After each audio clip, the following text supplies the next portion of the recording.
Yo. Welcome to another episode of the Cheatcoders podcast. This is episode number 159. 159. And I am here with my usual suspects of Don Doing Stuff. What's doing? And all the way in Oakhurst is Mr. Wild Thought himself, Garcia. Wow. What up? Thanks, Nuts. And all the way in London town, it's Father's Day now. It is the father himself of the beautiful twins, Mr. Nats Blazin. Wagwan. Yeah, what's up? Hey. Wagwan. Up. And let's give a special shout outs to our producer for this virtual podcast. Lockdown number 3 for us is Mr. DJ Eccentric. What up? I'll be here lurking in the background. It's the homie. Hey, Max. What up, bro? What's up? Big up yourself. Yeah, man. Give a speech, bro. What? Speech. Father's It's Day. your The day. first one. Well, technically, kind of like your pre-Father's Day. My Next year will be pre-Father's your- Day. Yeah, Well, next what year can I will be say? real, It's not- real it's first. not really- I feel blessed. Times 2. It's a new phase in life. Going towards this new phase in life. You know, it's uncharted territory. Never thought I would see the day, but I'm really happy. And yeah, I'm glad you guys are here to witness this moment of me talking about it. It's gonna be amazing. It's gonna be so good. Yeah, yesterday I was just setting up the nursery, and I just had a pause in life. You know, we get caught up in our day-to-days, just doing our grinds and all this stuff. And literally I had to take a break, and I stopped for a bit. And I was like, fuck, we got to set up the nursery. So we started doing that. And I started getting a bit emotional. Like, wow, look at these little clothes. These little shoes. Oh. And I was like, oh, wow, cool. So yeah. And you realize they're your shoes and your clothes. It's like, oh wait, these are mine. They're hand-me-downs. It's like teardrop. They're actually mine. So yeah, no, it's good. It's exciting. Yeah, man, Yeah, boy. excited for you, bro. Like, it's gonna be good. This is a new chapter, new journey, and I'm journey. excited, bro. You guys are all gonna be titos. Yeah. For Tito real, though. Cheatcoders. Tito Cheatcoders. Say hi to the Tito Cheats, the Cheatcoders. Are you gonna have like 10? Tongue cheat. Are you gonna have like 10 Ninongs and 10 Ninangs like everyone else and stuff? Be all Filipino and shit. That was like a recommendation. My auntie and uncle was like, do it and make sure they're spread out, because in life you just keep moving around. So if you base everyone in the same place, you just eliminate all possible Ninangs. Treats and stuff. So we're gonna have different ones. I feel like we've had this conversation before, but it's a mixed bag when you get godfathers and godmothers. Because my brother, he had a godfather, and his godfather bought him everything, take him on trips and stuff like that, buy him all of this stuff. And then my godparents didn't do shit for me. I'd see them all the time, and they'd be like, "Hi, how's it going?" Yep. Great. I think is it because there's so many, it saturates that title when there's too many of that given out. Because I'm pretty sure I'm like a Nino for a couple cousins or nieces. Yeah, we're all Ninongs here, right? Yeah. For sure. Yeah. Have you guys been a good Nino? Not the Yeah, best. I guess so. I could say so. It's so difficult Yeah. to be. I have 5 or 6 godchildren. Can Damn. you at least remember them though, right? Yes, indeed. Bro, I'm the worst fucking Ninong, man. Because You're my like mom was like, hey, you know it was Thingo's birthday the other day, and I'm like, oh, is it? You're his Ninong, right? And they're like, I think so. What a I don't deadbeat even know, godfather, man. bro. Yeah, I know, eh? Not even a dad, I'm a deadbeat goddad. Deadbeat goddamn. Fucking hell, man. I'm less than Damn. Don's Ninong. Deadbeat goddamn. That's the best title. You a deadbeat Imagine that, goddad. You know, and look at Don over here having 6 and stuff. Like, he's been around. I don't know why, man. I don't know why. Everyone thinks that Just collecting godchildren. I He's feel the like Nick Cannon of godchildren and shit. I feel like it's purely on the fact that my name is Don that they call me the Godfather. Like they just want me to be the Godfather. Hey. The Don. hilarious. White Hungarian salami. Dawn, white Hungarian salami. All right, let's get to the first segment. Let's do it. All the way from down the street from me is the wild thought himself, Garcia. He has his wild thought of the week. This week, you can't really compete with your masterpiece of last episode. Magnum opus. But as we have to be consistent with our shit. So what's the wild thought of this week? Well, considering it's Father's Day, right? Woke up and I mean, I was greeting people, but for some reason I was getting texts too saying Happy Father's Day. And I'm like, what the fuck, man? Even in Tagalog as well, which is like kind of, you know. And I'm thinking maybe it's got something to do with like all the child support payments that's coming out of my account. But I was thinking, hang on, I don't think I've got any kids, let alone like Filipino kids, because I don't remember having Filipino sex. You know what I mean? Because my sex has always been in English. And then I thought to myself, like, you know, whenever you see like English sex, right, it's always like, oh yeah, just like that, or you know, the word daddy comes up like a lot because it's, you know, again, Father's Day. But I was like, what are some Filipino like sex talk? You know what I mean? Because you don't really hear that shit, or like, how do you even Google that shit? Because the first one, like the classic one, right? Sino tatay mo. Which is already funny enough as it is. Like, it's just a direct translation of who's your daddy. And then I've been hearing lyrics from songs, right, saying, Chicharon ka ba? Kasi ang ingay mo pag kinakain ka. Which is, I think, is fucking genius, bro. That was that song, right? I remember that. Yeah. The one you dropped in the Cheatcoders stash. Yeah. That's a line, man. That's a hard line. It is, bro. And that song's full of those lines. And I think there's like girls have the same kind of thing as well. Like they go, ulan ka ba kasi basang basa or some shit. Which is just as fucking sexy, right? But I thought, like, what if I tried to make one? And the best thing that I could come up with was pahiram ng bibig mo, which is just, kind of borrow your mouth. Yeah, bro. I didn't even know how to fucking, because that's not even an English translation, right? Pahiram ng bibig mo. But I mean, I'm pretty sure you guys have only had English sex. Have you guys had Filipino sex and said some weird shit?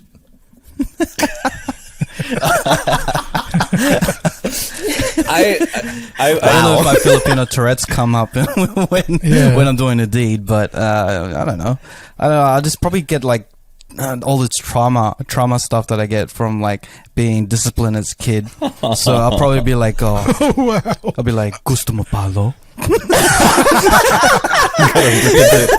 It doesn't slap as well. It hits differently. Hey, we've got in the chat on Twitch, we've got Steph Gray 15 saying, ketchup ka ba?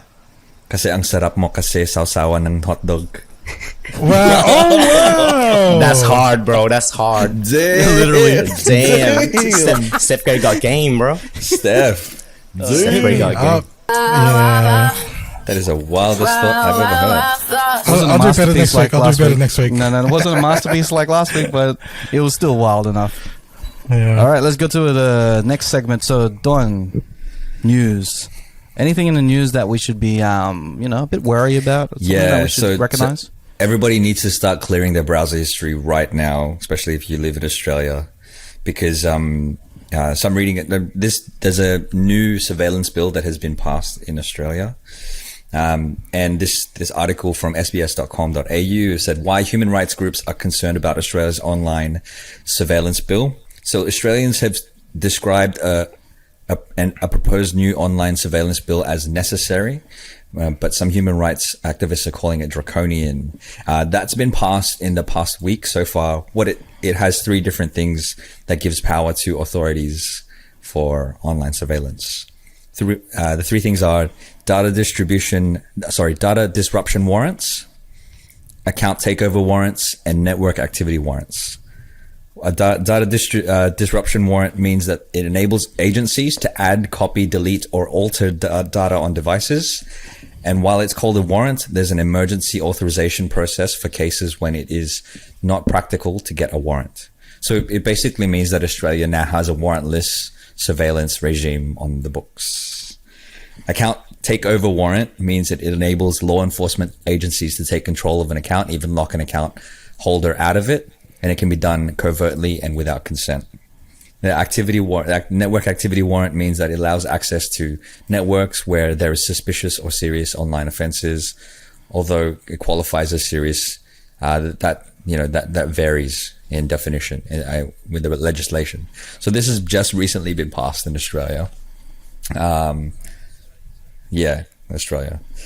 So I feel like they're doing it to try to curb the amount of online crime, the digital crime that's happening as a result of cybercrime as a result of COVID happening, because more and more people are online and stuff like that. We're getting scammed and shit. Yeah, man. And it happens like around about this time as well, because it's tax time. People get a lot more of those scam calls or scam messages and things like that. It seems if I'm playing devil's advocate, or if I want to play into that, why the government would want to do that is to be altruistic, but at the same time, like, holy shit, you're taking away that privacy from us, that shit is happening right now. The Digital Rights Watch, they're saying, what they recommend is, if you want to have a private confidential conversation, just try to have it off with no devices around, even though it's a challenge. But especially if there's a climate of activism and stuff like that, attending protests, then try to have it off. Right, okay. If it's possible, break up your work and life devices. So if you're using your work device, try to not use it for other things other than work. Like podcasting. Yeah, like podcasting. Digital security, like update your passwords regularly, or use a password manager, that kind of stuff. And at the same time, write to your MPs that you have a concern about your, the lack of rights when it comes to this when it comes to this legislation. The Digital Rights Watch has a petition. If you want to sign it, then it's on there. And if you want to donate to their work, then let's try to repeal this identify and disrupt bill, because it effectively gives the government the ability to surveil us without our consent, basically. I'm sure they're doing that anyway. Yeah, I figured they've been doing that shit since I think they're doing 9/11. it. Yeah, ever since there's been like fucking cameras on these laptops, man, and ever since these phones have these cameras, man, they've been monitoring us for like a bit. This is just them saying, like, we know that we're looking at you, and this is just us saying, we are officially announcing it in the most subtle way. Like, I haven't even heard this in the news at all. Like, this is the first time I'm hearing it. So this is just a subtle way of like just saying that it's out there. Maybe the stuff that they already have control of, like, surveillance in the streets and stuff. I think what the battle was, that's why they always intrude on, like, the big tech companies, because in the end, the business owns that stuff, right? So they can only allow the access to the government, but the government's been trying to be all, like, a bit more controlling of it. That's why they put all these, like, laws and stuff, because tech companies are so strong as well. Like, they just have so much leverage, like, everything funnels through social media, right? I was watching this show yesterday. I don't know if you've ever seen it on Netflix, and it's funny because it relates to this sort of. But have you guys been seeing that clickbait? It's like new on top 10. Yeah, haven't seen it yet. It's a terrible show. I watched 2 episodes. It's got the guy from Entourage.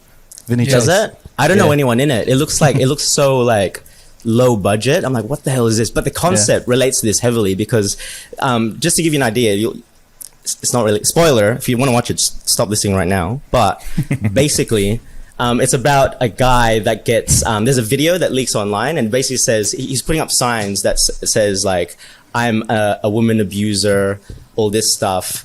Then 5 million views. I die, and he's bleeding. And then the start of the show, it's her brother. So it's obviously, that's the whole thing, like finding this out. And they go straight to the FBI, and they're not taking it seriously. And one of the things they say is, like, well, we can't do anything about it because the crime or the video, it's being, like, IP'd to somewhere in, like, Eastern Europe or something. Right. So that's another problem, right? A lot of these cyber attacks, like, yeah, fair enough, you can, like, spy and see it on people, but most cyber crimes, they're not going to be done in the same country. So I don't know what the hell they're going on about, you know what I mean? whenever there's like a scam or a hack, it's most likely from like probably gonna be outside of Australia or anything. I get it for the crimes part, maybe like recent stuff happening, then maybe, but like it's a bit, I don't know, man. I'm like half on it. Like what are they trying to do with this? Maybe I've missed something, but because there's also been protests around COVID or around vaccination. The lockdowns, and so people are organizing these protests, and they're becoming super spreader events. And that's why New South Wales numbers have been going up, because people have been attending these protests.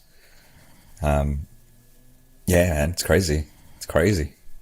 But I was going to say that I have this funny story. When I first started working with Google, and Raf, I was telling him that I could see what he was listening to on at a particular point in time. I messaged him and I'm like, hey, I can see that you're listening to the Isley Brothers or something like that. And he's like, damn, man, they're really watching us. But it was really that. How could you though? The desktop, the friends activity on Spotify, you could see what people are listening to. Oh, Yeah, man. I'm really angry about that, man. I want to listen to music in private.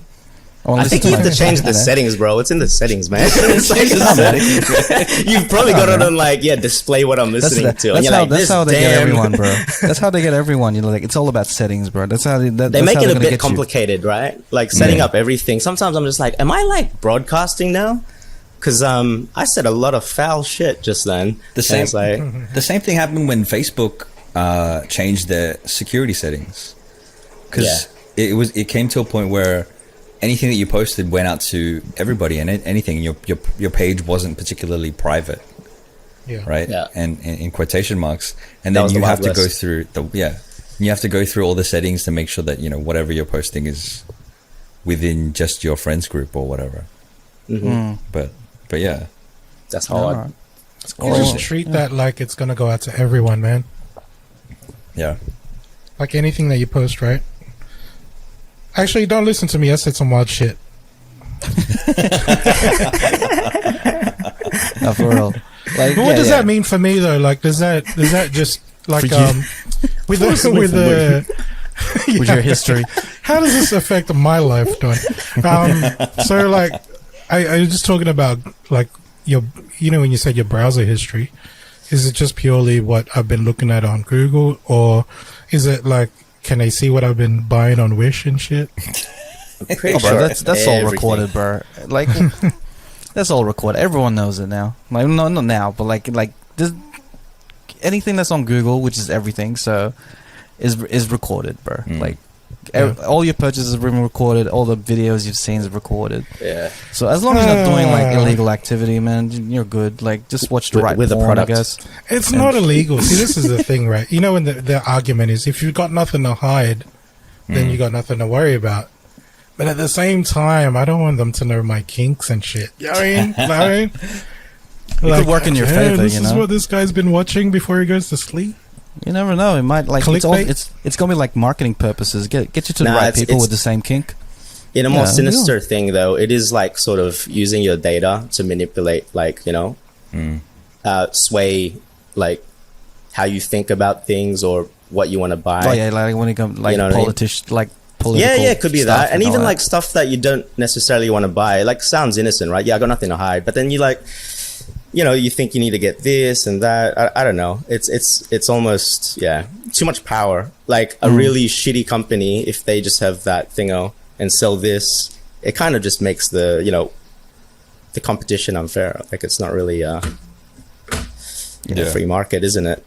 Try to brainwash people into buying it's subtle brainwashing. No, it really is. I do believe that. That's why for me, like, I try to disable any sort of ads. Like, I don't want someone telling me what I think I need or want. Or a particular brand or whatever. It really is. It can be damaging in that sense. I believe anyway. I think it's bullshit. So, speaking of brands, let's hear a word from our sponsor. No, I'm just kidding. So, shout outs to Young Genius. If you want to get the same hat as I am and the same shirt as Don, Young Sponsored Achievers by Forever Rode. on Sponsored Instagram. by all the different microphones. Young Oh yeah, Achievers. sponsor us, please. Don't want to be swayed by any brands. Don't but, be swayed by brands, but if you like the sound of my microphone, use my promo code below. Cheatcoders1. Yeah. Let's do Man, it. I wish we had a sponsor. Shout outs to Rode. Sponsor us. That would be Sponsor us. amazing. Yeah, if anybody Awesome. wants to sponsor us, let's go. So Young Achievers, if you want to hit them up, they do some amazing things for the community, as well as sell affordable clothing. Right now Young they're selling Achievers- water. So if you want some water with Young Yeah, Achievers, some of that man, like, H2O, bro. hey man, best business to be in water. Yeah, 100%. So hit them up on Young Achievers Forever on Instagram, Hey, and you can. I want a Young Achievers shirt from this podcast. Do they ship Hey, you worldwide? did Years too, ago. yeah. Do they ship worldwide or are they local only? I'll make them worldwide. Yeah, we gonna take Hey, them worldwide. let's make 'em go. worldwide. We'll make it Who- worldwide. Who would want to get a Cheatcoders t-shirt? That's what I want to know. All Come the people, on, guys. All the people We in already chat, got a let us know Uzi. where you're from. All the people in the Hey. chat, let us know where you're from. Or even in the Cheatcoders comments, chat. like let us know. Like whatever you're seeing this, it doesn't have to be on Shit, our I should Twitch wear mine, eh? or our Yeah, YouTube, give us you your know. information so we could market man. this So we thing can market better to and you. brainwash you to buy all One that day, shit. we're gonna be thanking this algorithm. Like we're saying, it's bad now, but we need our own marketing. So like let's hopefully get some people on our pod from the Google algorithm and stuff. But we were talking about this. We're talking about this the other week, right? Like it effectively, this is we love doing this, but you can't do this for free all the time. So sponsors is going to be a It supports the show. yeah, it's going to be a thing to support the show. So if you are from a different country other than Australia, if you're from the UK, from the Philippines, then knowing where most of our audience is, that's where we'll be looking for our sponsors. Yeah, Because we want to be able to give back to you guys for wherever you guys are listening. and more accurate, like demographic. Let us know your thoughts, like your real thoughts too. Like hater comments is welcomed, so we know where not to go to. If we're getting a lot of haters in that's Uganda, blocking an entire market, and then bro. we're not going to go to Uganda then. You know what I mean? We also love our haters too. We Hey. love you guys. Hey man, with the haters Speak we for are yourself, penetrators. Don. I Bro. fucking hate him. I can imagine like What a hater! I can imagine Garcia going through his phone. It's like fuck you, fuck you, fuck you. Oh, bro. Don's like in the gym sparring. He's like, I'm so ready to fight. He's Let's like go. that ready to fight, bro. I have a story when I was in India, and it this is relevant to the whole haters thing. When I was in India, I was there with my girlfriend at the time, and all of the men, they would stare because she was Caucasian, and they would just stare at her, right? And I would stare back and I'd just like mean mug and be like, stop looking, and get really, really angry. And it didn't change the way that they were staring. They didn't change the way that they were. I changed it up, and I thought, because I was just making myself angry and it made myself feel shit, I changed it up to whenever someone was staring, I would look directly at them, and then I'd wave and I'd be like, hi, and almost like flirt with them, like, hey, how's it going? Hey. And they would realize that they were staring because they didn't realize that they were staring. Yeah. And I would have fun with it, and I'd be like, yeah, cool. So now when it comes to people that are hating, I don't allow myself to buy into the hate. I just like, cool, man. If you hate me, that's not my problem. That's the way I think of it. Like, so I love my haters. I love the haters. So Shout if outs you to all want the Don haters. to flirt with you, start hating on him, apparently. He's burning inside. The fire is burning inside of him. Fire's Don's like, burning. hey. Hey.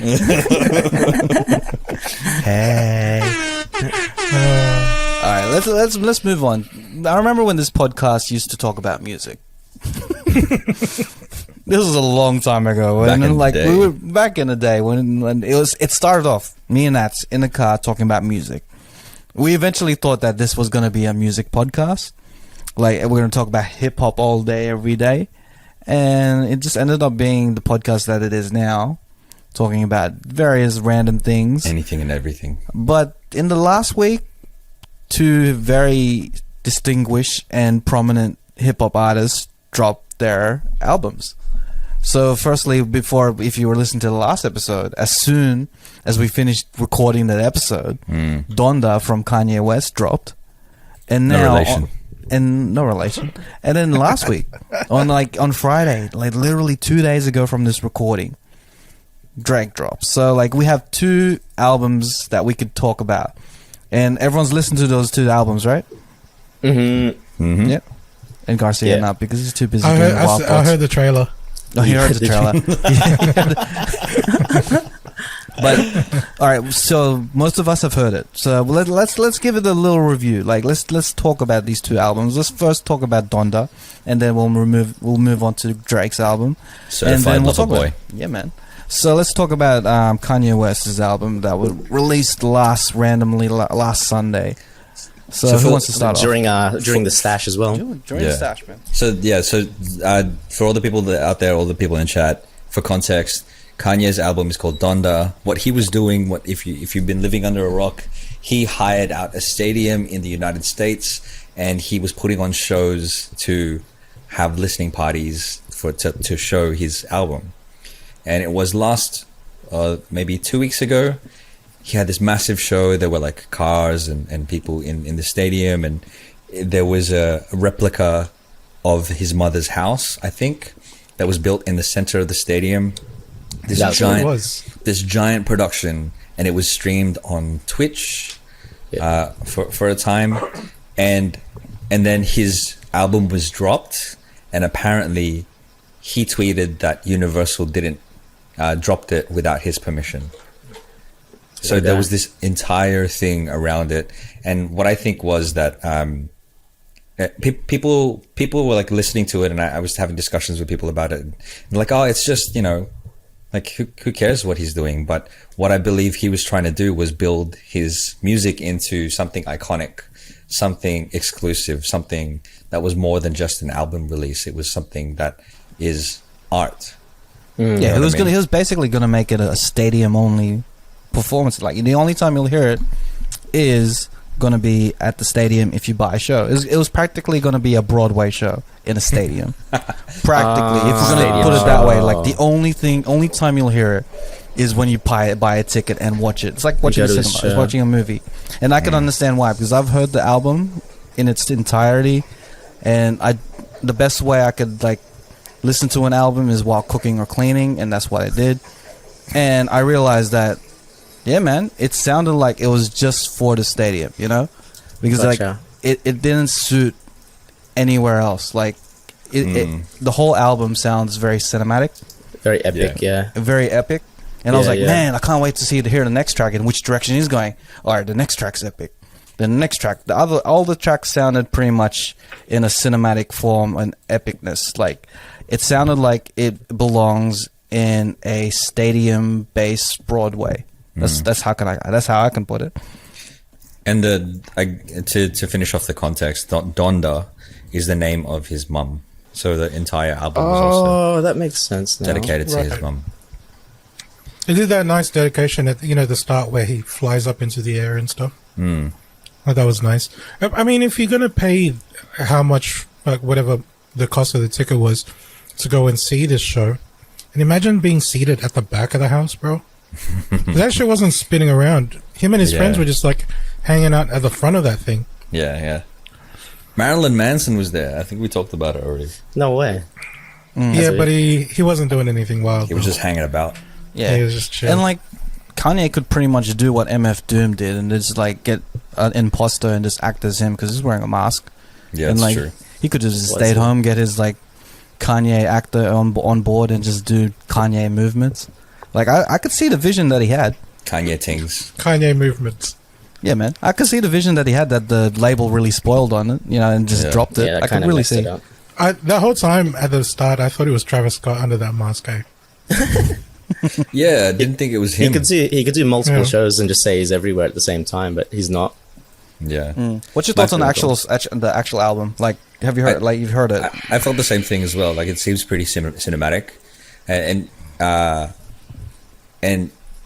it sounds like his kind of old stuff, and it feels very much like he's trying to make a statement. He's trying to say something and be very introspective. But having said that, my favorite track out of the entire album is "Believe What I Say" because of the sample that he uses for it, which is the Lauryn Hill's Lauryn Hill. Oh yeah. doo-wop. Yeah, Yeah. that That's the only track I like in that whole show. No, are you guys Kanye fans? Like not just his music, but are you fans of Kanye? Oh, bro, Oh. yeah, I I'm a love fan. Kanye, man. Like Kanye's music as well as his like, I don't know, he's always It's who he sticking to is. his beliefs and stuff. It's He's who an he is. entity. Like, I don't believe everything that he like says, or like I don't believe in it. But to a point, like I do believe Kanye is one of those musical geniuses that are like generational. Like He's a musical genius. yeah, he's a generational talent. But like he falls in a thing where like the best thing about Kanye is one of the worst things about Kanye. And in terms of albums, each album is different. Like you're gonna get a different side of Kanye. He doesn't go backwards. It's always he doesn't go backwards, and that could be a fault as well. Like say his gospel album, not many people really liked the gospel album and gospel side, and then you got a little glimpse of that in this album as well. So like you got a different Kanye, like every single album, and with this one, to me, this Kanye is more cinematic as well as gospel, as well as trying to uplift. Like it's very uplifting type of music. To me, overall, I don't think it's one of his best works. Like I thought it was going to be one of his best works, but then hearing it too hype, start to finish, the one thing is I just felt like the one thing that really irked me throughout the whole thing is that I felt he went all the way to the studio, brought all the instruments that he could use for his music, and he forgot the snare.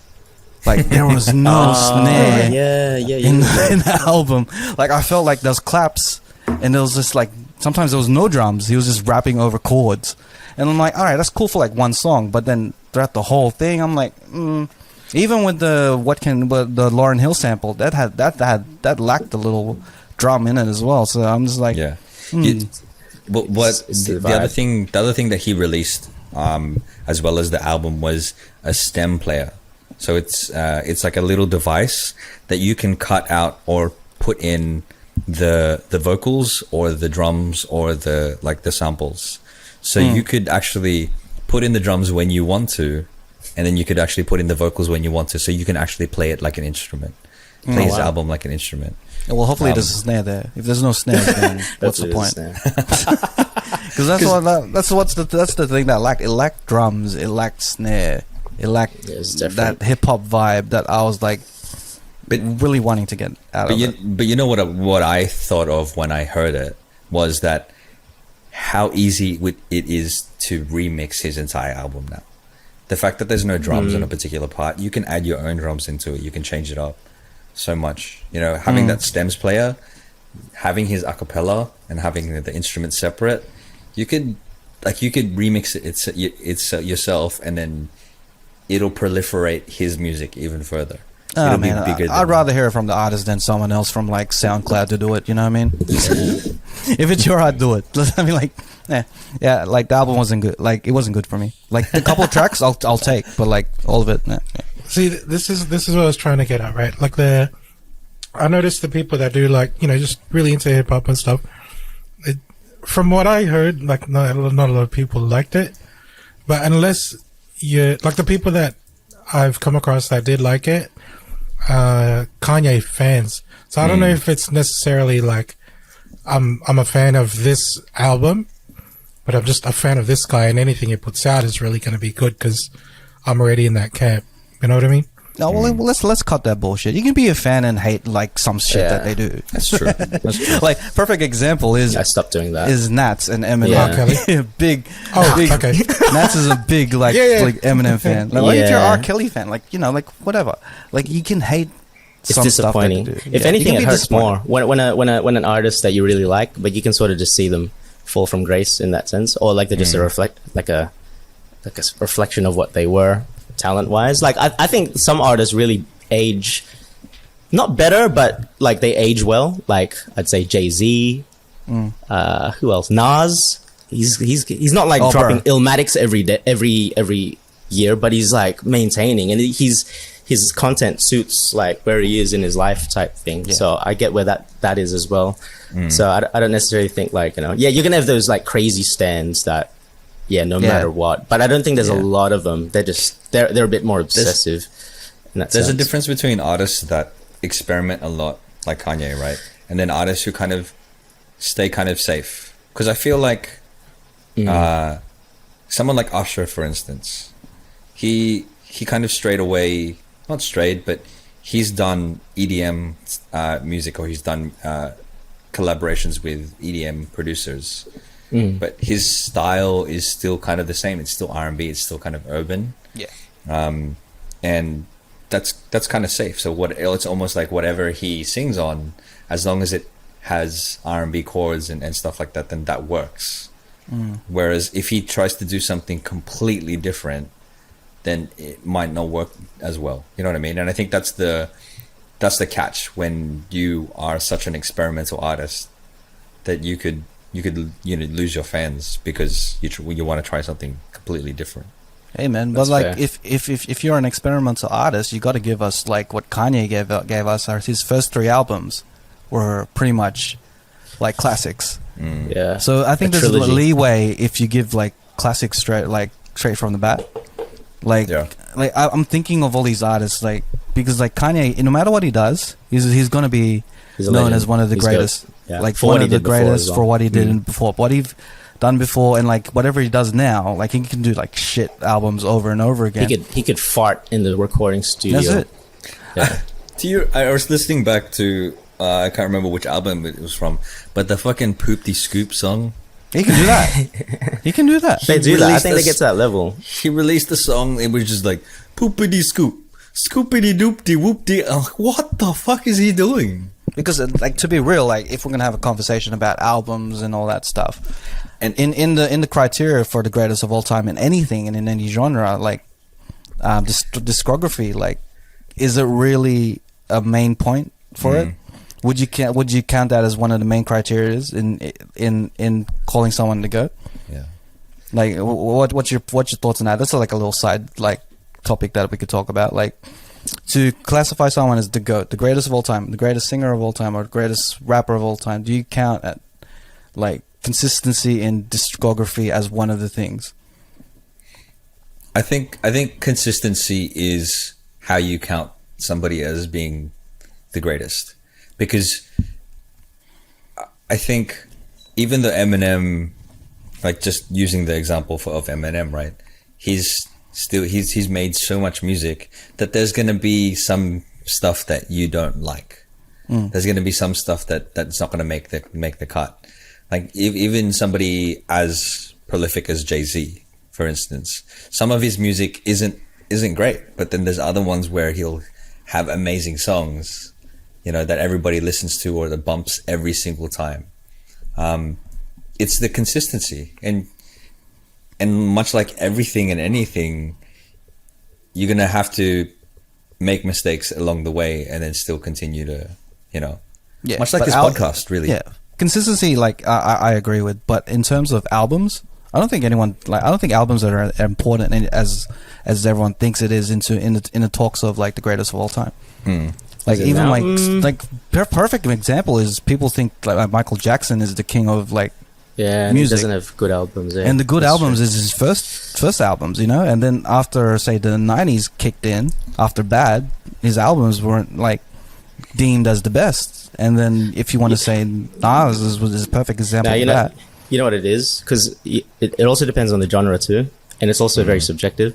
Because you have to look at, like, I think impact is probably one of the biggest, and how long that impact lasts. Because some will have an impact, but then just completely fall off the radar, and then the impact isn't enough to even hold them in that regard anymore. Does that make sense? So like you'll have like, you know, like classic, like, you know, like bands or rock stars, but the difference in hip hop, because it's actually so young, like the genre of hip hop is so young that we haven't, like, these are the first of their kinds that have had careers that have spanned this long, like Eminem, Jay-Z, Nas. They're the first of their kind to do that. And because hip-hop being so competitive, there's always that talk about like, oh, they fell off if they're not doing this or that or whatever it is. So like all these small little factors, I think I'd put them, like you'd put Tupac and Biggie, but they've done 2 albums. I don't even know how much Tupac did, right? But Biggie had like 2 albums, one after he was dead already and the second one. and he's already in this like sort of pedestal. And then there's always that question: what would it be? Would he be just like another New York rapper that didn't really last long? His impact didn't really last long. Would that have affected his thing? So you kind of just see what they did at that time, and yeah. I think the consistency part, it definitely is like part of that. I don't know, metric or whatever. Like how you, if you want to break it down. Yeah, like ABBA dropped an album apparently, and like no matter how shit it is, or how good it is, or how outdated it is. Who's this? ABBA. Oh like, yeah. I'm shifting genres, motherfucker. Yeah. Like with ABBA dropping, like I never heard it, I'm never going to. But like if that becomes a flop, it doesn't really matter what they did. It doesn't matter. So for instance, if the Beatles were still around right now and they dropped something recently, like. Their legacy is from what they did in that era when they were like literally everyone was, you know, they were the shit. That was it. Because if and maybe it's tainted because of the Kanye thing, but like Paul McCartney on a Kanye song with Rihanna, like what song was that? Is that new? Or was that 4 or 5 seconds? 4 or 5 seconds. I don't think it tainted anything. Like He's sorry, still not Paul McCartney. not tainted, but that kind of added to it being great, like the fact that it's you can do it. You can mainstream. Yeah, you know what I mean. But bring it back to the. I wanted to make a point in terms of the Poop De Scoop song. Apparently, that beat, Kanye offered that beat to Drake. Lift Yourself beat, and if you listen to the song, there's no lyrics onto it until the very last bit, and then so he's like, Drake will.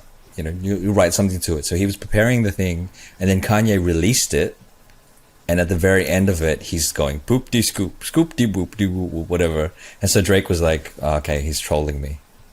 Yeah, bro, there's definitely beef between them. There's tension for sure. You reckon that's why the drop in album is so close proximity? Yeah. If I did my research, I'm pretty sure it like everything that Kanye does, Drake's gonna do something afterwards to shadow it. You know.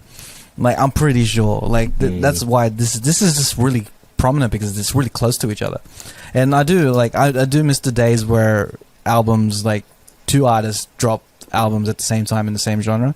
Last time I could remember is like Kanye and 50 in back in the day. That was a big thing, bro. I knew this was going to be a big thing because I know you're an album guy with this. That's why I was like, I wonder what you think. I don't know if you've noticed this as well. I don't know if this is actually a thing or I'm just haven't listened to enough albums, but albums getting long again because they were both quite long. I hate it was too much though. It's too much. I thought it was like a bit much. Like my favorite, the sweet spot for me for album is 12 to 15. 12 songs. Sweet 12 to 15. 12 to 15 is the sweet spot. Like because these are hitting like 20 plus 25, 27 and the 25. I'm like, bro, this is not albums. This is mixtapes. 27 songs on the Kanye album, and then. 25. No. But 21 on Certified Lover Boy. But then again, that first track is just somebody repeating Donda over and over again. You know, the skits and stuff. If you take out the skits and stuff, that's still like it's still pretty long 20. though, yeah.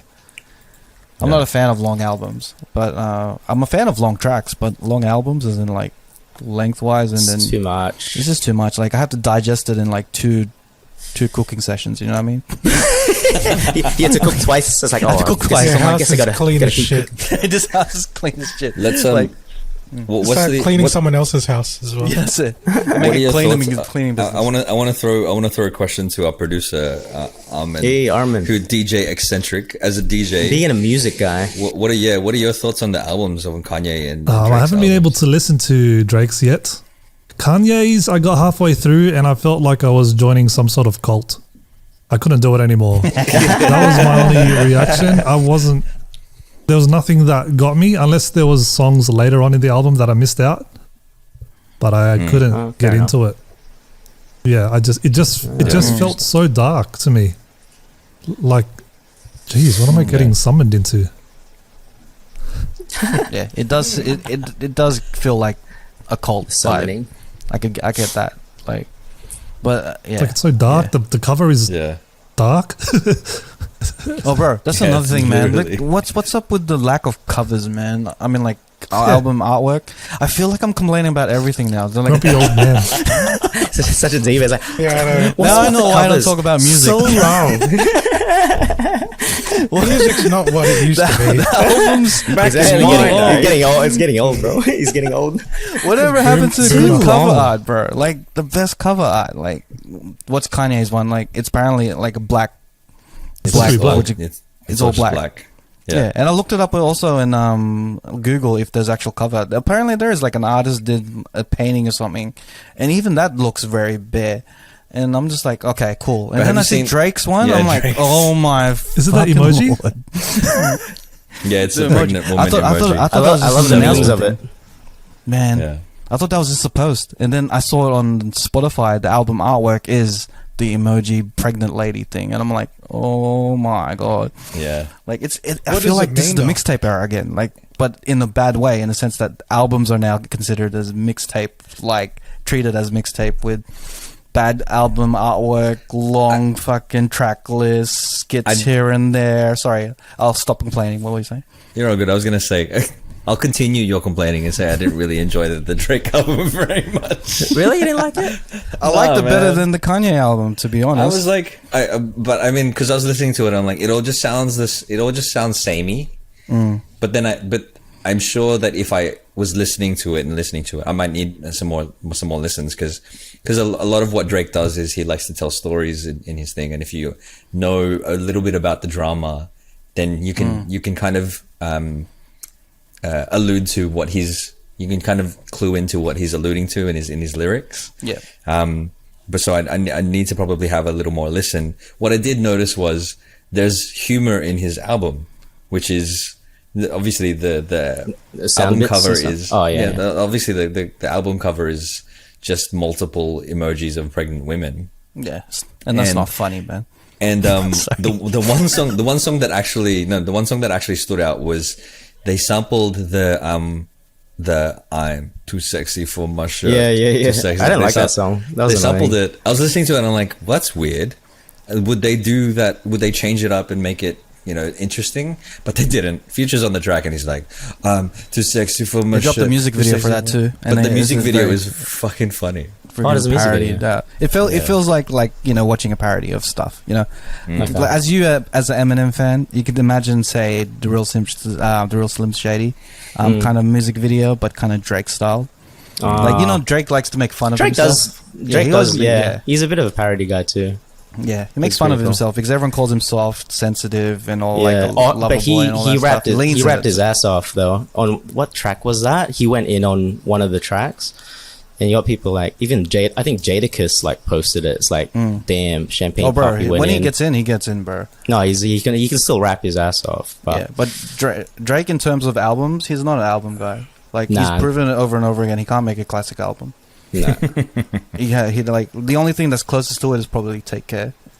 But Yeah, I everything like else that album. seems That was like good. yeah, it was good. Like everything else is just like and all that. So like I feel as though that we're watching the music video now. I'm just playing it so you guys can see it. Well, yeah, yeah. it does give a little parody vibes. Like he's just. That's what I kinda like about fun. Drake.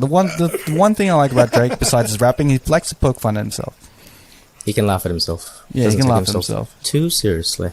This is the funny one. There's a part where he's on the beach and he's wearing a fat suit.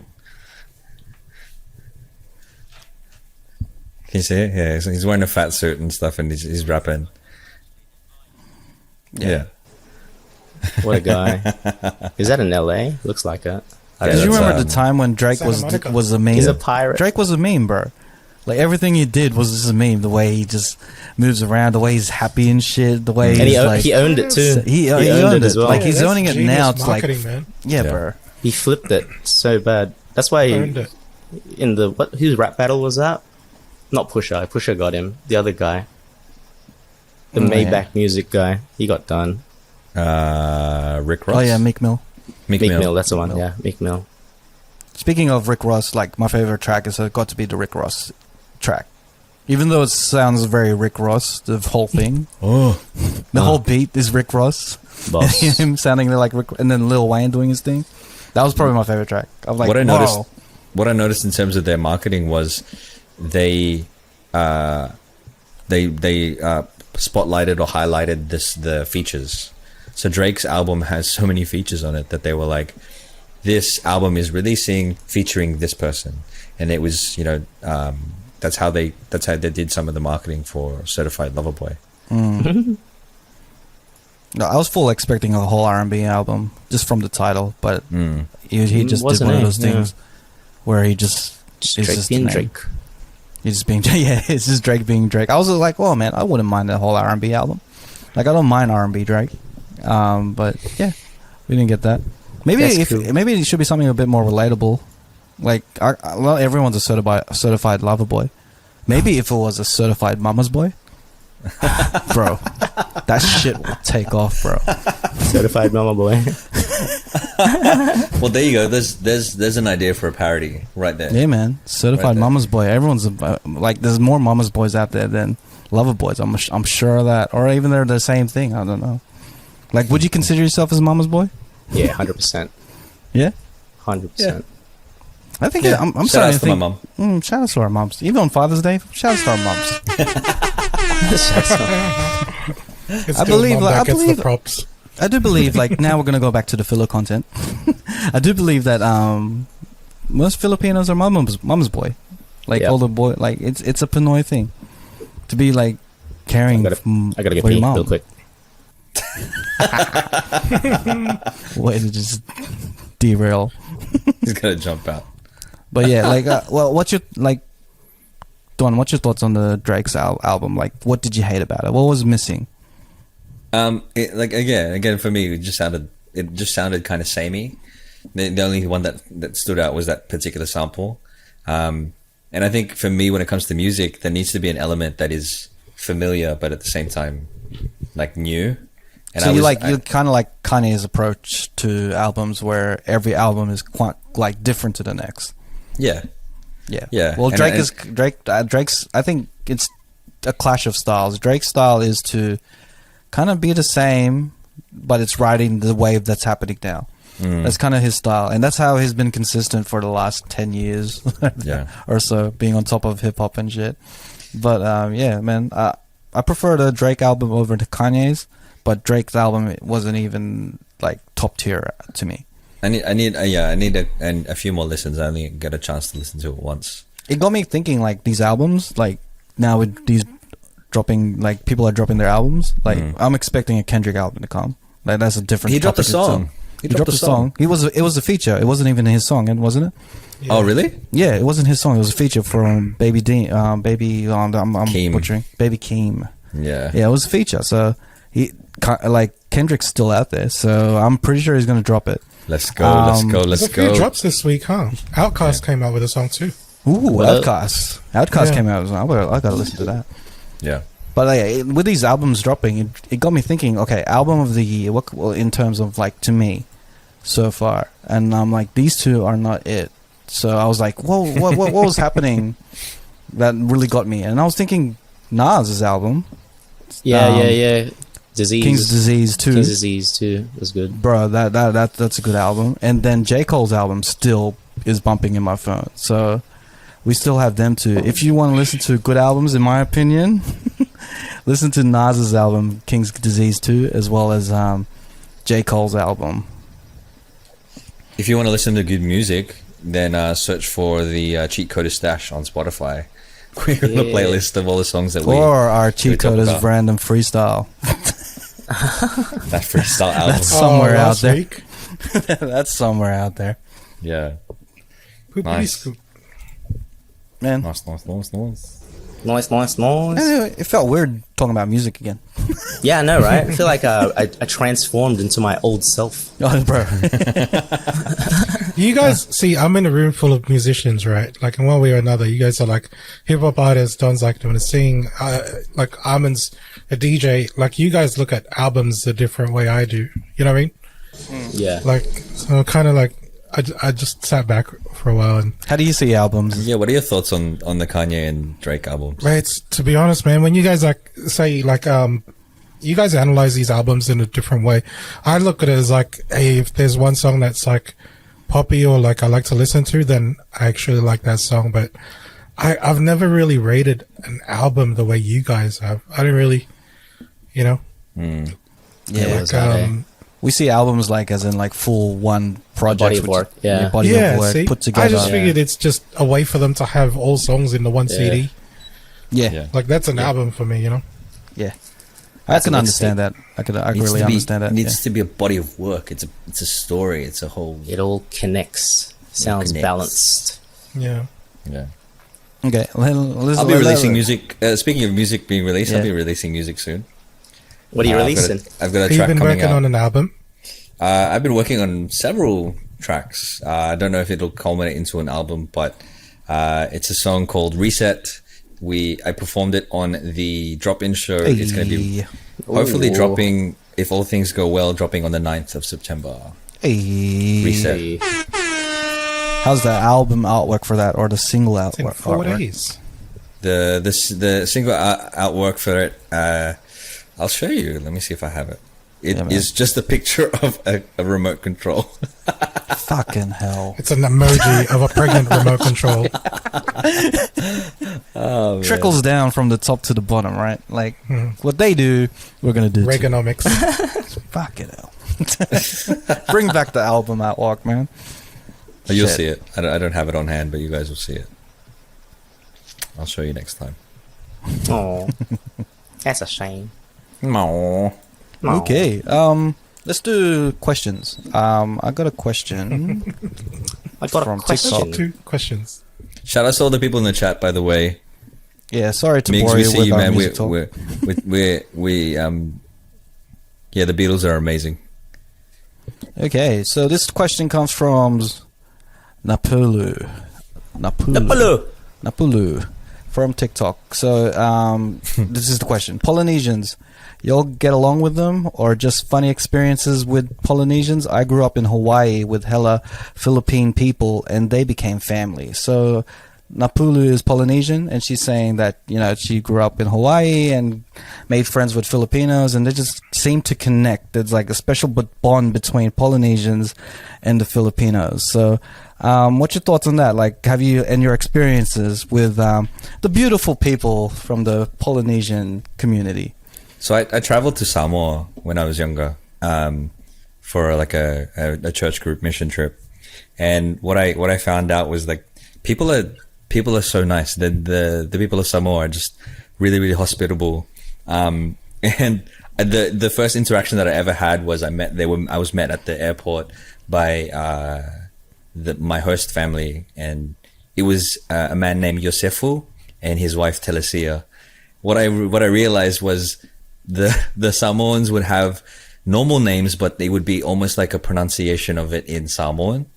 So Yosefu was Joseph, but just pronounced in Samoan, and then Telesia is Teresa. And and I remember meeting them. Yosefu was I'm not very tall. Like I'm about 5'4", 5'5". And I was met by Yosefu, who's like this really short, stocky Samoan guy, and he's like, "Hello, my name's Yosefu. This is my wife Telesia." She was like tall and massive, and she went to hug me. She's like, "Hello, come here," and hugged me, and I was like, "Holy crap!" I got freaked out for a second because she was so big, but the nicest. It's like the safest place in the world, eh? Yeah, like yeah. One of those hugs, man. But at the same time, you know, like Samoan ladies, you know that you don't mess with them. Oh, bro. The snore. Bro, you don't mess with like anyone that's Samoan. Yeah, I know. Don't mess with any lady, Don. No. Death by snore. The other thing that I was going to say, but like, because I went to school with islanders and stuff as well, that you know the guys would be really they'd be the tough, like strong type guys, but if you said that, you know, I'm going to tell your mom on you, they were like, bro, that's a no-no, man. don't even. I've seen a sketch of someone saying, just please call the cops, just don't tell my mum. Yeah, you know what I mean? That kind of but yeah, like we growing out here out west. Wait, am I too loud again? Coming out, like growing up here out west, it's like you kind of share the us against them kind of thing, the haves and the have-nots. A lot of the Polynesian guys, man, like we're a part of the have-nots, you know what I mean? So we're in that same team kind of thing. Yeah. I think it's like we're just cool with them. There's a lot of things that we can relate, especially because, you know, proximity wise, going to school with those guys. When you mentioned the name thing, Don, so he's probably going to kill me for mentioning his shit. My sister's boyfriend, his name is Guillermo, like spelled, you know, the way that Guillermo. Spanish, Guillermo, which is kind of like Italian. It's got like a Latin kind of thing, right? Yeah. Now, he's from Cook Islands, and growing up, he'd been pronouncing his name as Gillimore, like, because, you know, when you see the word Guillermo, you're like, oh fuck, I think it says Gillimore. So he's just mentioned that up until I think there was a tourist that rocked up to Cook Islands and goes, oh, like, are you like part Italian or like part Latin? And he was going like, why? He goes, because your name's Guillermo. And he was like, the fuck you mean it's Guillermo? It's Gillimore. He goes, nah, homie, it's fucking Guillermo, dude. I love that shit. like it's growing up with like the thing that you mentioned as well, Don, like they're the friendliest people. At the same time, you really do not want to get in their bad side. You know what I mean? Yeah. Oh, bro. Like, but there's some of the like close friends from work, like growing up. Again, best people in the world, right? The most hospitable, the most charitable people. Yeah. But I've heard stories. Do you know what I mean? Like, I can't say on this shit because apparently Don said there's some fucking search thingo engine that's gonna look up all this shit. But if I start saying some stuff, man, like it's probably gonna, you know, make me look like a snitch or whatever. But god damn, man. Again, one of the, I want to shout out this dude. Name's Ayla. I work with this guy. Every time we go out, like have a work function, this dude's buying food for everybody. You know what I mean? Not just for him, everyone. He won like $200 at the pokies. He was going to give $100 to me. I didn't put no money in. You know what I mean? Oh, but he's nice. just constantly sharing blessing. Yeah, you know? yeah. But, yeah, man. I think Good peoples. Yeah, I think the other thing that kind of connects us, like in terms of the Polynesian and the Filipinos, like we love food.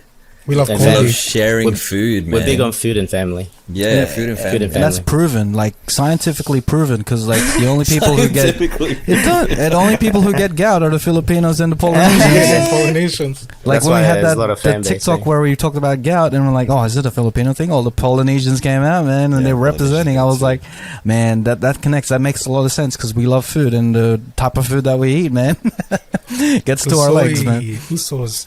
Even Food in connects. in the jails in LA, apparently the Filipinos and the Polynesians kind of, Link up. you know, group up Connect. and stuff, man. And they're called the Usos, right? Like because over there, when you've got different kind of groups that are, you know, much larger, it's like who can you count on kind of thing. Yeah. Yeah, So, yeah, it's yeah, man. That's how I think that's how it's a cool lot we think. deeper, That's this how closeness. like how Filipinos think that Polynesians are cool. They call them usos. Like I mean, like they're like Uso. uso. That's they probably got inspired by that. And like, you know what we could call trendy things? We'll call it uso. Usos. So, yeah. Because their uso is like, brother, our uso is like trendy. I'm like, That's also, yeah. I didn't even clue into that. That's Yeah. cool. yeah, man. Even And like when I mentioned like with the Filipino class at Loyola, the teacher thought I was poly. You know what I mean? Yeah. It's She's easy like, to this mix isn't up. a beginner Yeah. Tagalog, and I Yeah. was like, bro, I'm not a beginner, homie. I mean, Yeah, man. Peter. I believe the Polynesians are like our secret, you know, not our secret, but like our distant family, man. That's what I think. We Like, do that's have like what I reckon. island blood, right? Filipino. Austronesian. Yeah. Yeah. Right. So Yeah. it's- That's why makes we sense. got. That's why we say tae the same way. I remember we share common language. I remember we were out, and more so Garcia and my brother, but we were out somewhere. I think it was Stratty, and the security guard at the Strathfield Sports Club was an Islander, and we walked in. When I said hello to him before we signed in, he's like, "Hey, are you guys Islander?" He's saying it to Garcia and Ken. They're like, "Nah, we're not." Yeah. But they're like, "Oh, you guys look like Islanders." I just stood back and I was like, "Yeah." I wish I was. I wish people would, Went mistake out me to for Don an is like, "You're not Islander. you can't come in. You can't have chicken." Nah, man, I definitely think the Polynesian people love Filipinos. Like, I've actually encountered, I think 2 people or 2 or 3 people who are Polynesian who went up to me, and they didn't even know each other, and they said to me like, well, something to bring up in conversations like, man, I enjoy the Filipino drama that you guys have, as in like they watch teleseria. For some reason, I don't know if it's a Polynesian thing, really? But like how Filipinos are, like how back in the day we watched K dramas. You know, that was a thing. I think that's kind of like they've been watching Filipino dramas. I was like, oh shit, that really like set me back, and I was like, man, I don't even watch Filipino dramas. Like the big ilog. I was like, that's crazy. That's awesome. I mean, we love Poly the way they love us, I suppose, right? It's just like big family kind of thing. I think it's just natural for us brown people to stick together. That's it, man. That's it, man. This is a great segue to like a topic that popped up in my head. This might divide people who's like, I don't know why this is even a conversation. Let's do it. Let's just fucking do it, man. What are we? Are we Asian or are we Islanders? Like what a Pacific Island? What is Filipino? Like we're a hybrid, I think. I know that there was this contention in the US in particular that they were referring to Filipinos as Islanders or like Polynesian, but Philippines. We're still a part of Asia, bro. Yeah, Philippines is technically a part of Asia in terms of proximity. But you know, I think that, like literally speaking, it's the Philippine Islands, and it comes from there's over. I forget the number, maybe 7,000 something odd. Yeah, islands, right? So literally speaking, Filipinos are islanders. We come from an island. If you want to use that kind of terminology or that definition, if you want to use the border, you know, where it's in its proximity to what continent, technically we're Asian. You know? Yeah, Southeast Asians. Yeah. Like, I mean, Australia's an island. We don't refer to ourselves as islanders, you know what I mean? Some of us do, but, you know. As an Australian, I don't know. I haven't really heard that one. But what do you guys think? Like, I've kind of grown up thinking that I'm Southeast Asian. Although, lifestyle-wise, I can definitely see... So, apart from Australia, like the first islands that I got to visit was the French Polynesians, right? Numia. And it really... Caledonia. It felt like Philippines, bro. You know what I mean? Because it's that island thing of this is what we've got because this is what we have access to. You know what I mean? Like being an island, right? So I can definitely see it. Just the island happens to be a part of Asia. Do you know what I mean? Yeah, because like all the Polynesian islands are just based closer to Australia, right? Like I'm being ignorant right now, but like in terms of they're not in Asia at all. And then our islands are in Asia, but I don't know. To me, I think I'm Asian. Like, to me, I believe, like, solely, that's what I've been led to believe and all that stuff. I believe that Filipinos are Asians for the fact that they're just in Asia. Yeah, so, but I do see the little nitty-bitty characteristics of us that can be classified as islander, whether it be us being literally in islands, and or like similarities in terms of like how we live and the style that we grew up in, the family households we grew up in. It's kind of similar, but it's like see that question. I remember when those videos started coming about, they were being asked to college students, right? And it seems like it's a fucking dividing question, yeah. Like, are you this or are you that? You know, which one are you, kind of thing, right? It's like it's trying to ask you to fucking pledge to a certain side. Like, are you with the Islanders or are you with Asians? And I really don't think you should be fucking forcing people to be choosing. Like, for us that are in Philippines that had the Asian influence at the same time, live in the island life, you know what I mean? Can't we have both? You know what I mean? Rather than you're either like one or the other. That kind of thing, because we technically are Asians that live in islands. I think we're a hybrid race. It goes to show like where we can relate to, because we can even relate to like Mexicans even because of the Spanish influence. Because apparently America, when Filipinos go there, they just go they hang around with the Mexicans, maybe the same way that like Filipinos in other places link with Polynesians. It's just finding that relatability. I don't really see it like Asia, and like even here, right? They say Indians are classified as Asians. Did I get that right? I hope I got that right, because usually I get these things wrong. But at the end, it's just like, you're right. Your ref's right in saying that, like, you just, because it's Asia, it's just the word. But in the end, like, none of that really matters. I think it's just at the end of the day, we are Filipino, and because of like the way history played out, I guess we're in a unique place in that sense, you know.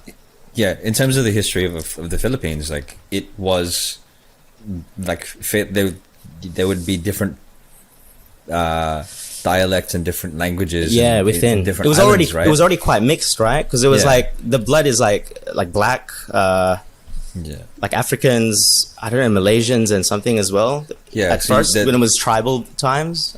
Yeah, I don't know. very tribal, and then obviously there was the Spanish colonization.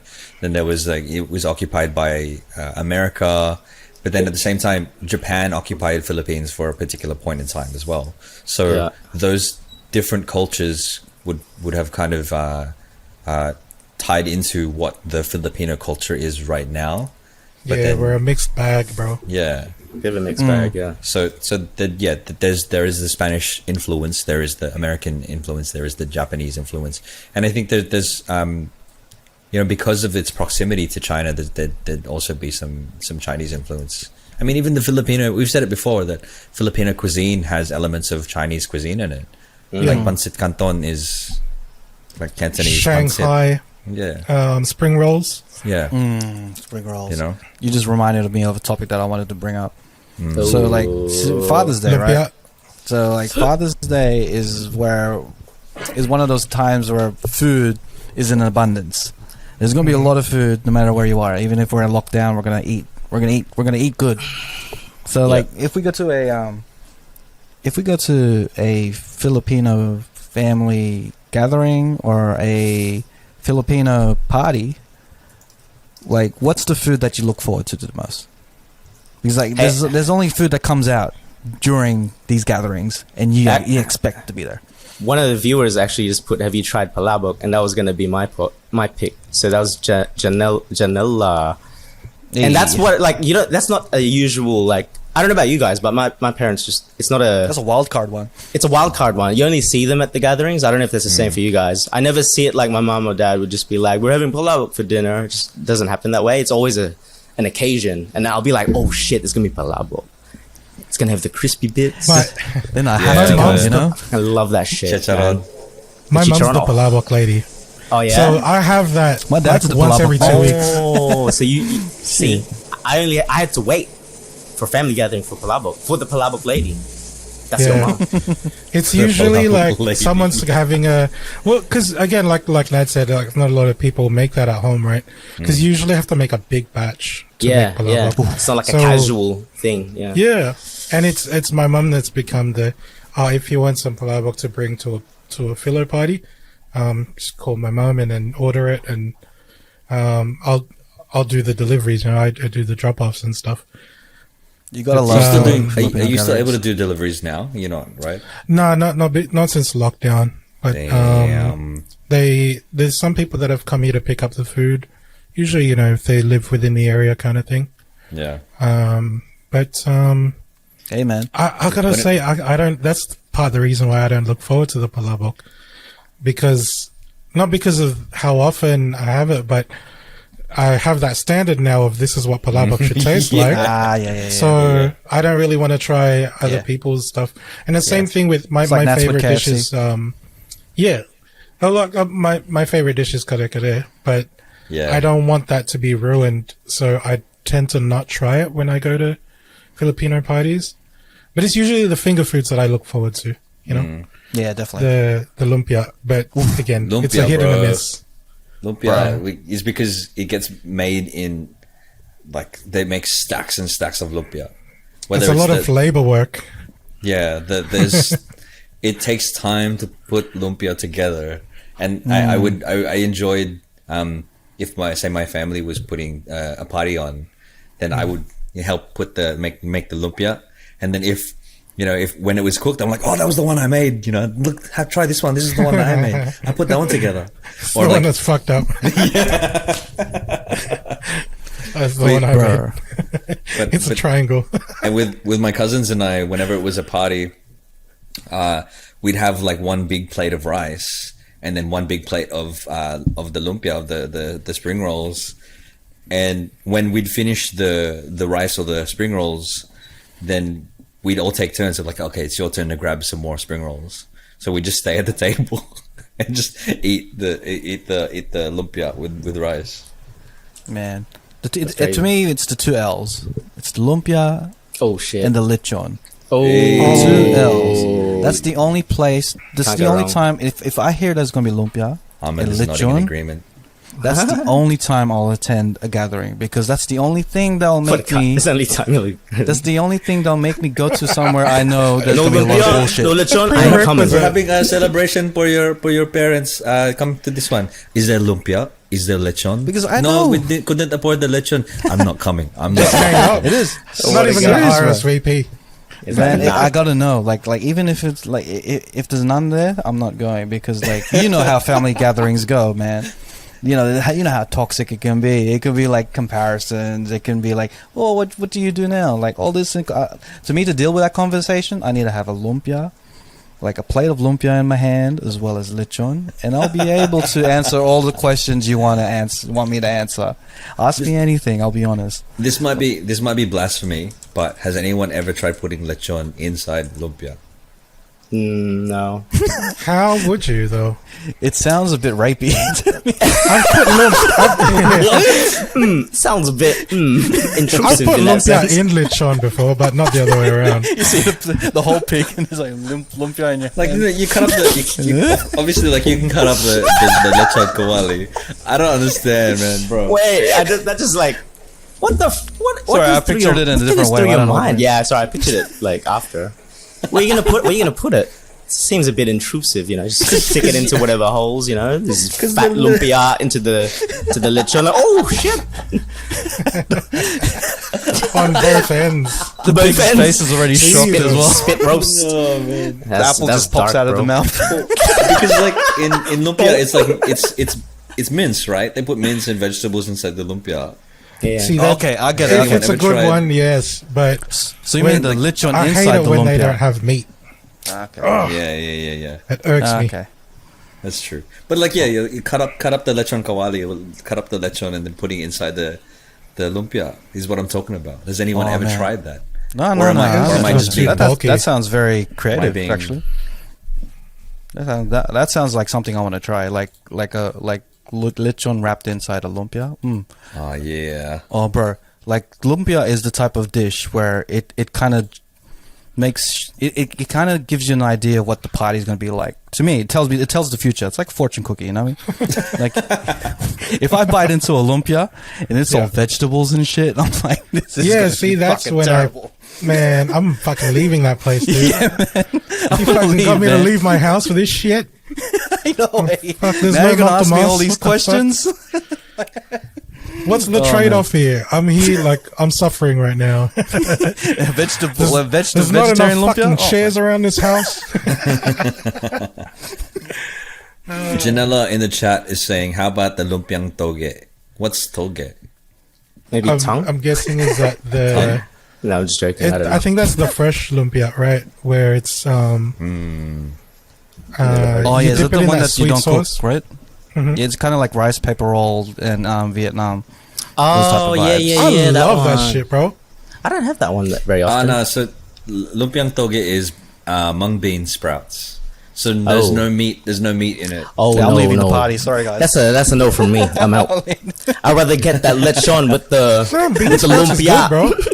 I mean, with the lumpia in the ass. I'd rather get that. I'd rather get I'd rather get that. I mean, I do Lumpia enjoy. ass. I do enjoy the lumpia, like if it has vegetables and stuff. But I'm with Garcia that I like having meat inside the lumpia. Oh hell yeah! It's gotta have protein. gotta have in it, meat. anyway. Protein, gotta get your protein for the Yeah, gains. it's not right. Have you been to like a Filipino party where the lumpia is just mixed up, as in like you don't know what you're going to get. It's either going to be a vegetable. You got a 50-50 chance that it's going to be vegetable and meat. This is all mixed together. Like, some are vegetables, some are meat. See, this is why Filipino parties are toxic. You gotta put signs on your fucking lumpia. No one puts on, and someone has lechon and there's no monk to must. What the fuck? Oh, bro. What am I doing in this place right now? Oh man, I read in the chat in the comments in one of our videos that one of the tropes apparently for Filipinos, and it might be a US thing, that was Filipinos would go vegan.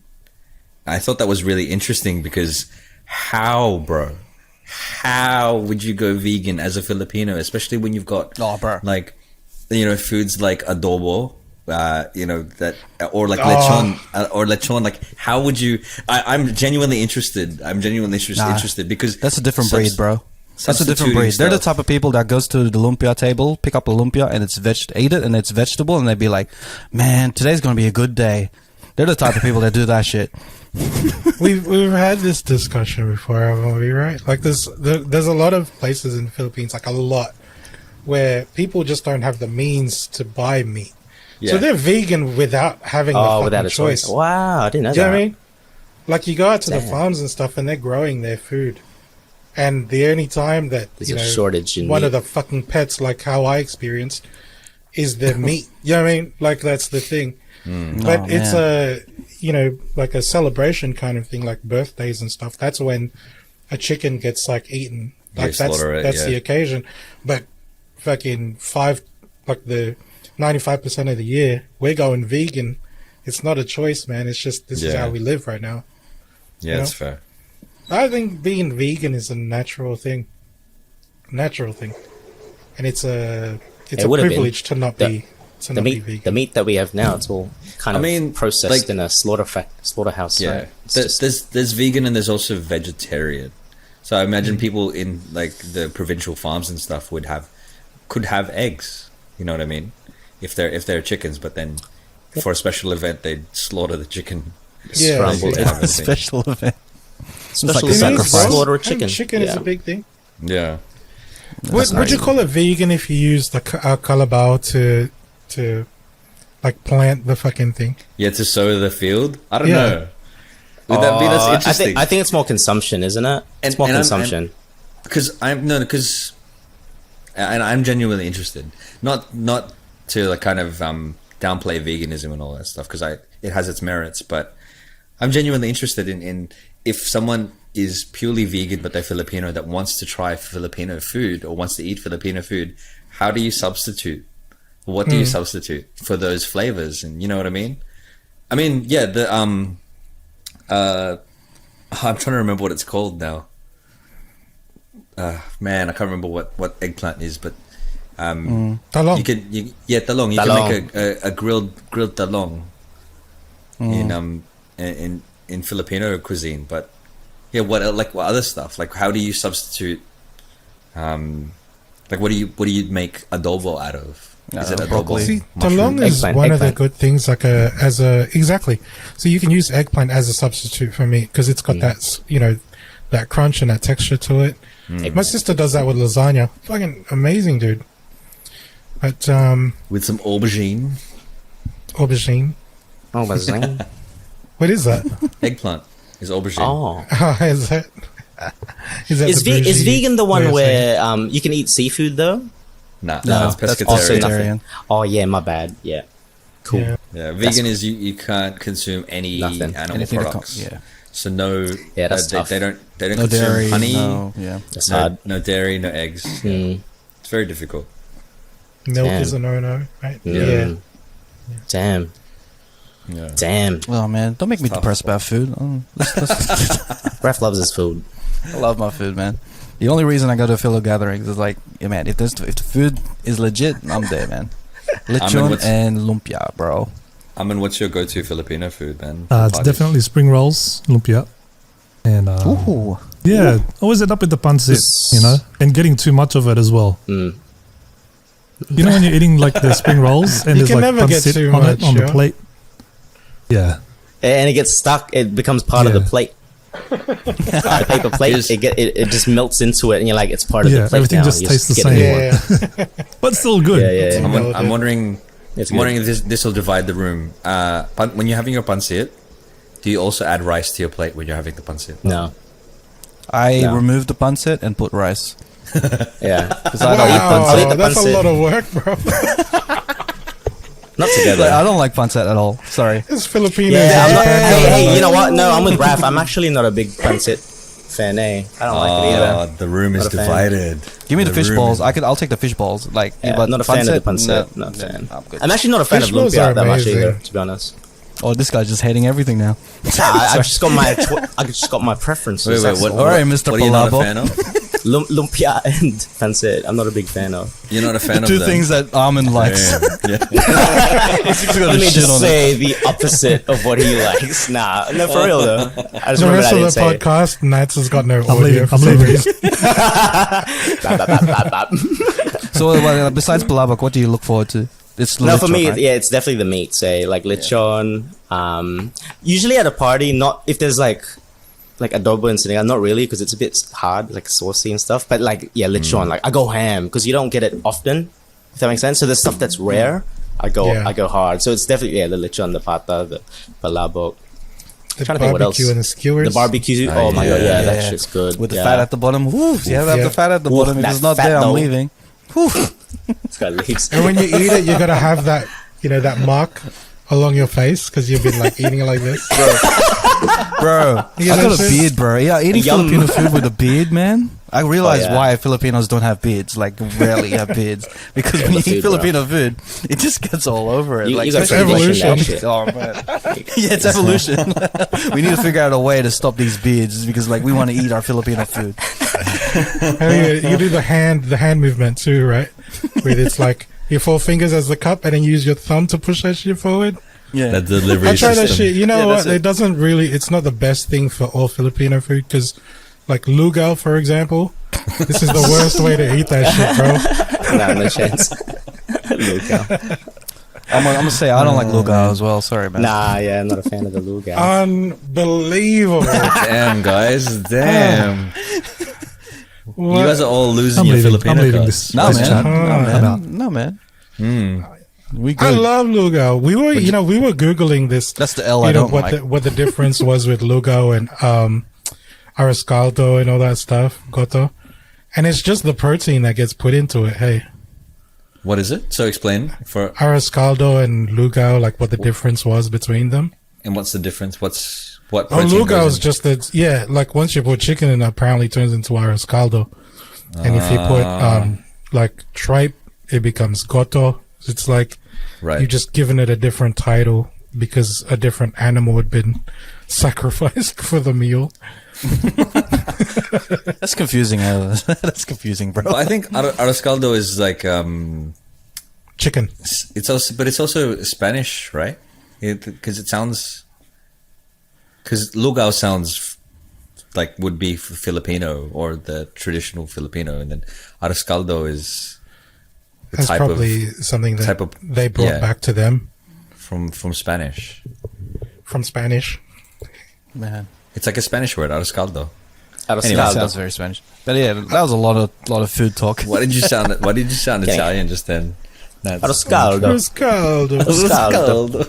Sounds like it could be Italian too. Oh man. I Arroscaldo. was scaldo. It's like you're drinking his skull. I was Calicatito. scaldo. Alicatito.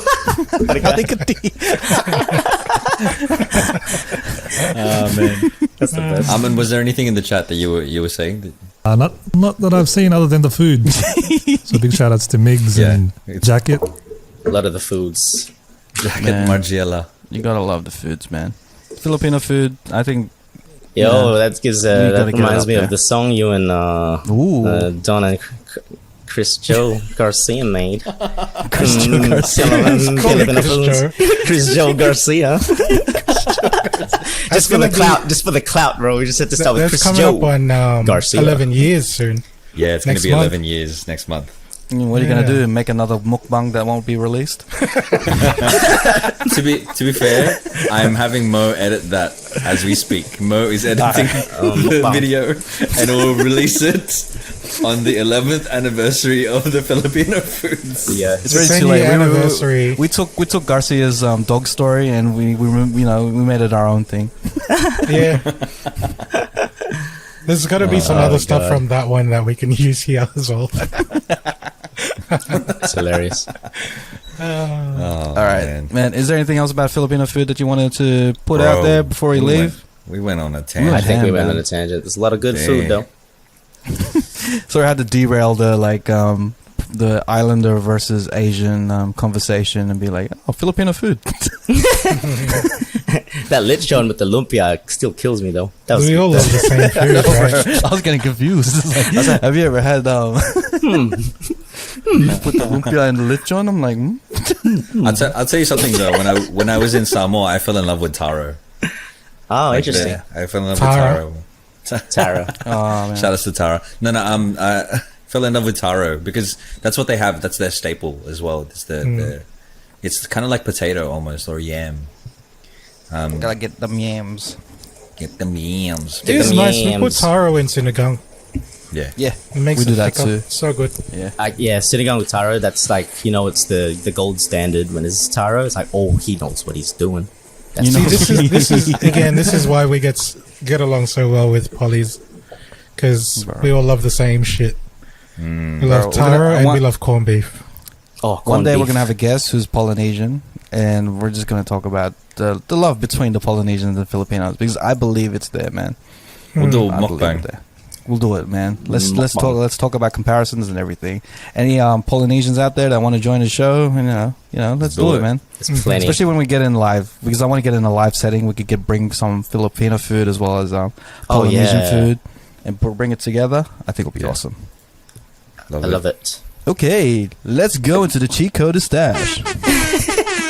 Welcome to the Oh, we're Cheatcoders there already. stash. Yeah, we're here already. Welcome to the Cheatcoders stash. This is the part of the show where we showcase some music that we've been feeling from the last week, last Yeah. day, last That's all. decade, when you be Yeah. cooking, when you be cleaning, all the Yeah. stuff that we listen to, we want to share to you because music is life and it's a part of us. So let's give a part of us to you. So all the way from Don's house is Don. So this So track, what's on? So this track, I wanted to bring it back to local Australian artists. This track is it's a fucking banger. I'll tell you that. It's a banger. Banger. Produced by Alexander Bencio and Sergio. I won't introduce it anymore, but let's just play the song because you guys will fucking love it. This is BMF by Bencio and Sergio, local artists here in Sydney. I just need to connect my phone. Sorry, it's connected to a speaker Oh, good. outside. So Bencio is he's a guitarist, but also a multi-instrumentalist producer. Sergio has been on the Q Point actually with Armin on Armin's show. He's known for the talk box, but he's an amazing producer as well. He's produced for a lot of Australian artists as well as some artists in the United States. So once again, introducing BMF by Bencio and Sergio. Let's go. And BMF stands for bad motherfucker. I thought it was blowing money fast. Also can. Oh. Oh shit, this sounds good, man. So hard, man, got your boy wildin'. One shot kill straight for the juggler.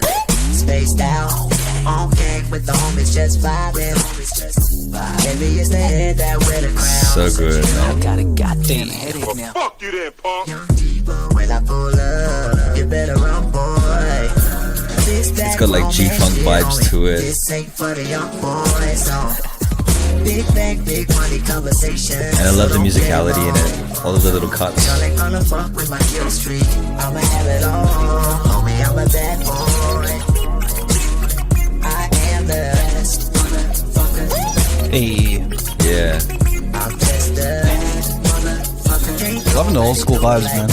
Yeah, man. I like that. Hey,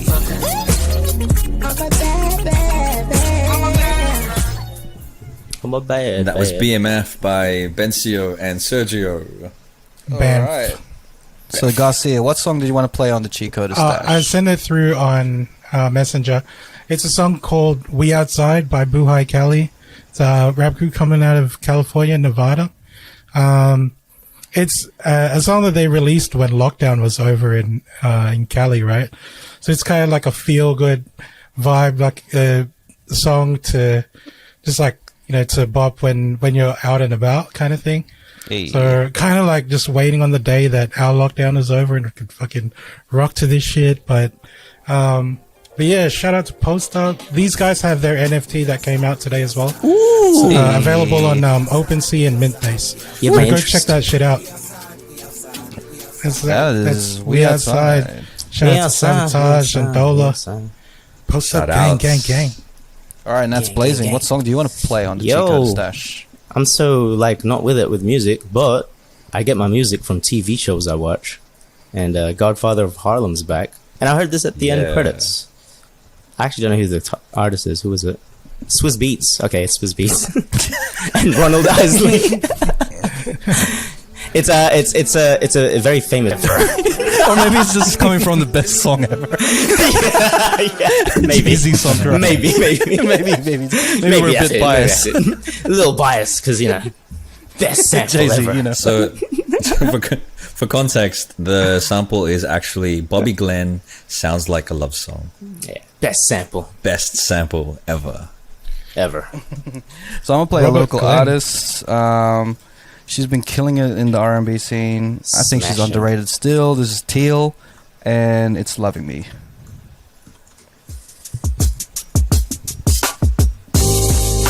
Yeah.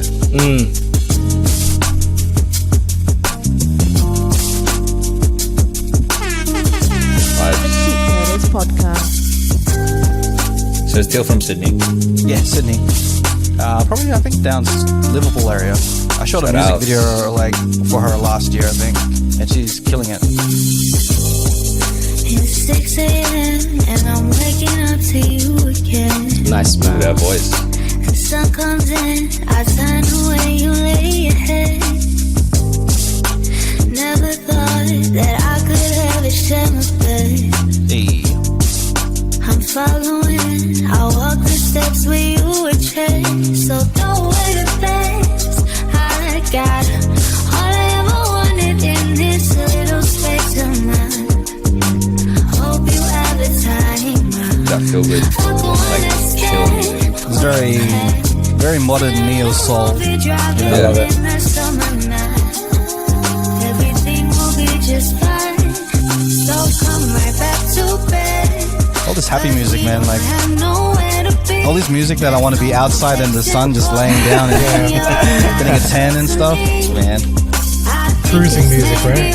Cruising music, man. I'm just, Like on a I'm just long listening to drive. music in the car, man. I'm tired of listening to music while cooking and cleaning. I need it in the car. And that was Teal, loving me. Loving me, All right. loving you, loving you. Hey, loving man, me. music is still coming. I'm glad that local artists are still dropping music because, you know, it's a tough time. And everyone's trying to be more creative now. People doing duets on TikTok. Shout outs to Timba. And Nice. people like doing music videos locked down. Like they'll be literally using their webcam to shoot music videos because they can't do music videos because, you know, that's the only way we can do it. Yeah. Yeah, man, people are getting more creative because of the lockdown. So keep making music, man, because we need to hear some new music because, you know, we're going crazy with this lockdown. We want it to go.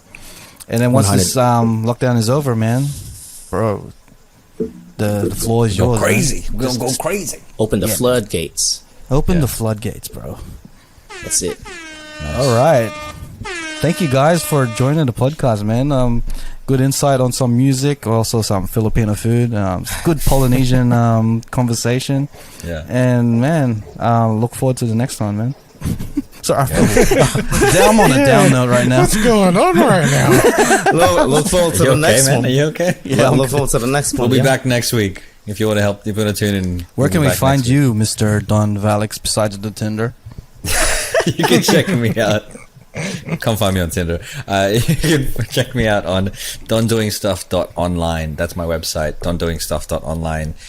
On the socials, it's at dondoingstuff. If you want to hear my music, Don Valix, VALIX, on Spotify and all music streaming platforms. And Be like every moment. Fuck.